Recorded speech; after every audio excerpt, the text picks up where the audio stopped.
नमस्कार, सुरेखा रेसिपीमध्ये तुमचे खूप खूप स्वागत आहे. अगदी तोंडात टाकताच विरघळणारी मस्त मऊसूद उपवासाची बर्फी आज आपण बनवणार आहोत. आपल्या घरातच उपलब्ध असलेल्या साहित्यात ही बर्फी बनवून तयार होते. फक्त 1 चमचा तुपाचा वापर करून मस्त मऊसूद ही बर्फी आपण तयार केलेली आहे. एकदा बनवली तर 10 ते 15 दिवस आरामशीर टिकते, अजिबात खराब होत नाही. आणि आता लवकरच श्रावण महिना, नवरात्र येणार आहे. तर अशा वेळी ही उपवासाची बर्फी नक्कीच बनवून ठेवू शकता. खूप बनवायला साधी आणि सोपी आहे, तेवढीच चवीलाही छान लागते. चला तर मग वेळ वाया न घालवता आजच्या व्हिडिओला सुरुवात करूया. तर सर्वात आधी गॅसवर कढई गरम करायला ठेवली आहे. त्यात या वाटीने मोजून 1.5 वाटी शेंगदाणे घेतले आहेत. तुम्ही सुद्धा घरातले कप किंवा वाटीने हे साहित्य मोजून घेऊ शकता, म्हणजे बर्फी अगदी परफेक्ट अशी बनून तयार होते. आता आपल्याला शेंगदाणे खरपूस असे भाजून घ्यायचे. अगदी लो ते मीडियम फ्लेमवरती हे भाजून घेऊया. 2 ते 3 मिनटं हे मी भाजून घेतले आहे. खूप जास्त डार्क रंग येईपर्यंत आपल्याला भाजायचं नाही, नाहीतर आपली जी बर्फी आहे त्याची टेस्ट वेगळी येऊ शकते. त्यामुळे हलकेसे याला भाजून घेतले. आता हे ताटात काढून थंड करून घेऊया. यानंतर याच वाटीने अर्धी वाटी काजू बदाम घेतले आहे. हे सुद्धा थोडेसे भाजून घेऊ, म्हणजे याला जो काही ओलसरपणा किंवा मॉइश्चरायझर असेल तो कमी होईल. हलकंच हे सुद्धा आपल्याला भाजून घ्यायचं आहे. 2 मिनटं काजू बदाम सुद्धा मी लो फ्लेम करून भाजून घेतलं आहे. आता हे सुद्धा आपण प्लेटमध्ये काढून थंड करून घ्यायचं आहे. यानंतर त्याच वाटीने अर्धी वाटी खोबरं मी किसून घेतलेलं आहे. सुकं खोबरं घ्यायचं आहे. खोबरंसुद्धा आपल्याला तांबूस रंग येईपर्यंत भाजून घ्यायचं आहे. ही बर्फी बनवताना थोडासा खोबऱ्याचा वापर केला की बर्फी चवीला अगदी छान लागते. खोबरं पण आपलं मस्त इथं भाजून झालं आहे. हे सुद्धा आपल्याला प्लेटमध्ये काढून घ्यायचं आहे आणि हे तिन्ही साहित्य आपल्याला थंड करून घ्यायचं आहे. खोबरं तुम्ही समप्रमाणात सुद्धा घेऊ शकता या बर्फीसाठी. इकडे शेंगदाणे पण आपले मस्त थंड झालेत. आता याची सर्व आपण साल हाताने अशी चोळून काढून घेऊया. सर्व शेंगदाण्याची साल काढून झाली आहे आणि हे मी पाकडून पण घेतले. आता काय करायचं, मिक्सरच्या भांड्यामध्ये आपल्याला याची बारीक अशी छान पावडर करून घ्यायची आहे. शेंगदाणे जास्त आहे त्यामुळे मी 2 बॅचमध्ये याची पावडर करून घेणार आहे. मिक्सर प्लस मोडवर फिरवून ही पावडर तयार करून घ्यायची, म्हणजे एकसारखी शेंगदाण्याची पावडर तयार होते. एका मोठ्या बाउलमध्ये ही शेंगदाण्याची पावडर आपल्याला काढून घ्यायची आहे.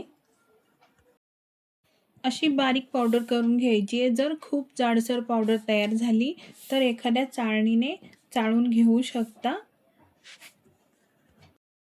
यानंतर आपण जो खोबऱ्याचा कीस भाजून ठेवला होता तो मिक्सरच्या भांड्यात घालायचा आणि त्यातच भाजलेले काजू बदाम सुद्धा आपल्याला घालायचे आणि हे सुद्धा मिक्सरला लावून बारीक असं याची पावडर करून घ्यायची आहे.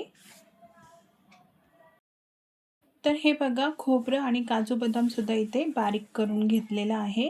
आता हे आपल्याला जी आपण शेंगदाण्याची पावडर करून घेतली आहे यामध्ये हे सर्व आपण घालून घेऊया. हे सर्व आता आपल्याला हाताने छान असं मिक्स करून घ्यायचं आहे. तुम्ही बघू शकता खूप साधं आणि सोपं प्रमाण आहे. 1.5 वाटी शेंगदाणे घेतले, त्यासाठी अर्धी वाटी काजू बदाम आणि अर्धी वाटी सुकं खोबरं घेतलेलं आहे. ही बर्फी चवीला खूप छान लागते. यातलं जे प्रमाण आहे ते तुम्ही तुमच्या आवडीनुसार कमी जास्त करू शकता. हे सर्व साहित्य छान एकजीव करून झाल्यावरती साईडला ठेवून द्यायचं आणि आता ज्या ताटात बर्फी सेट करायची आहे त्या ताटाला तूप लावून घेऊ. हे सर्वात आधी करायचं, म्हणजे मिश्रण गरम असताना लगेच ताटात ओतता येते. या ताटातच मी बर्फी सेट करणार आहे. पूर्ण ताटाला व्यवस्थित आपल्याला असं तूप लावून घ्यायचं आहे. आता पुन्हा गॅसवरती मी कढई ठेवली आहे. यामध्ये 1 चमचा तूप आपल्याला घालायचं आहे. तूप गरम झाले की यामध्ये 2 वाटी गूळ घालायचा आहे.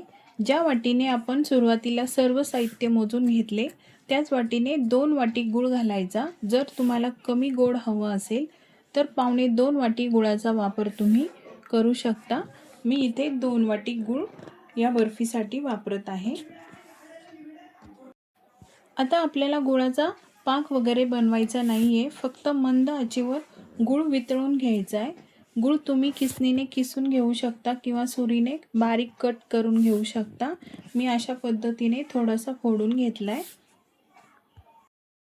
अगदी मंद आचेवर 2 ते 3 मिनिटात गूळ पूर्णपणे वितळला आहे। यामध्ये एकही गुळाचा खडा शिल्लक राहायला नको, याची काळजी घ्यायची आहे। तर इथे तुम्ही बघू शकता गूळ पूर्णपणे वितळला आहे। आता यामध्ये आपण जी पावडर तयार केलेली आहे ती सर्व पावडर यामध्ये घालायची आहे आणि चमच्याने फटाफट मिक्स करून घ्यायची, व्यवस्थित मिक्स करून घ्यायची, एकजीव करून घ्यायची। या स्टेपला गॅस अगदी मंद ठेवायचा। गुळामध्ये ही पावडर व्यवस्थित मिक्स होते। जर तुम्ही हा गूळ जास्त शिजवला तर बर्फी कडक होऊ शकते, त्यामुळे गूळ फक्त मेल्ट करून घ्यायचा आणि त्यात ही पावडर मिक्स करून थोडंसं कोरडं होईपर्यंत आपल्याला परतून घ्यायचं आहे। अशा पद्धतीने लगेचच याचा गोळा व्हायला सुरुवात होते। अगदी 2 ते 3 मिनिटांमध्ये हे मिश्रण असं ड्राय झालेलं आहे, फारसा वेळ याला लागत नाही। आता लगेच गॅस बंद करायचा आणि आपण आधीच ताटाला तूप लावून ठेवलंय, त्या ताटामध्ये हे सर्व मिश्रण ओतून घ्यायचं आहे। आता हे मिश्रण एखाद्या चमच्याच्या मदतीने किंवा वाटीच्या मदतीने असं सेट करून घ्यायचं आहे। हे मिश्रण गरम आहे तोवरच हे फटाफट असं सेट करून घ्यायचं आहे, एकसारखं ताटामध्ये पसरवून घ्यायचं आहे।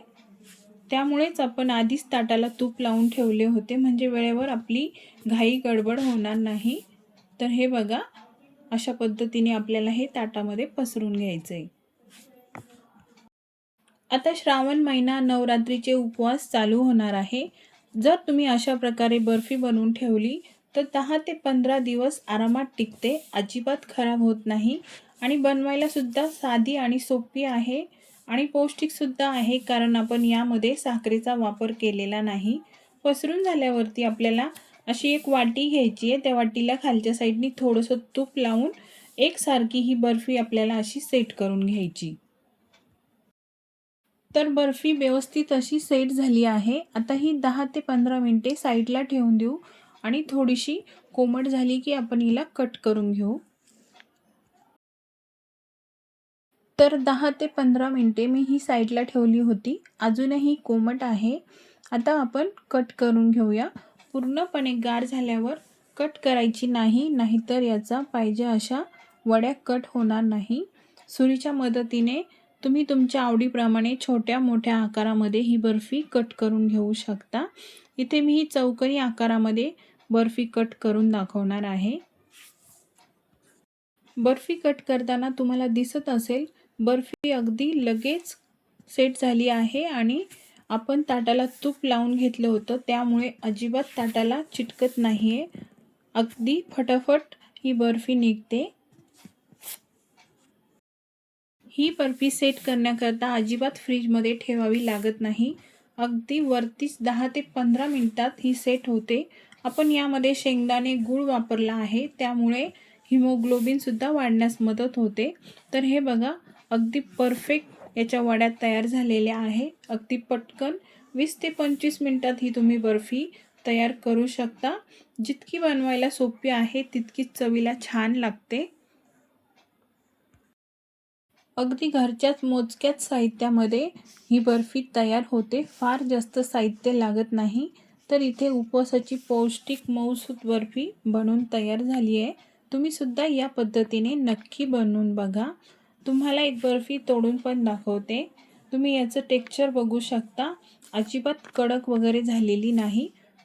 फक्त व्हिडिओमध्ये सांगितल्याप्रमाणे प्रमाण घ्या आणि टिप्स फॉलो करा। तर अशा पद्धतीने ही बर्फी बनवून बघा। तर आजची ही उपवासाची बर्फी रेसिपी तुम्हाला नक्कीच आवडली असेल तर लाईक नक्की करा, तुमच्या मित्रमैत्रिणींना शेअर करा। सुरेखा रेसिपी चॅनलला सबस्क्राईब केलं नसेल तर सबस्क्राईब करा। कमेंटमध्ये नक्की सांगा रेसिपी कशी वाटली। पुन्हा भेटू पुढच्या रेसिपीमध्ये, तोपर्यंत मस्त खा आणि मस्त रहा।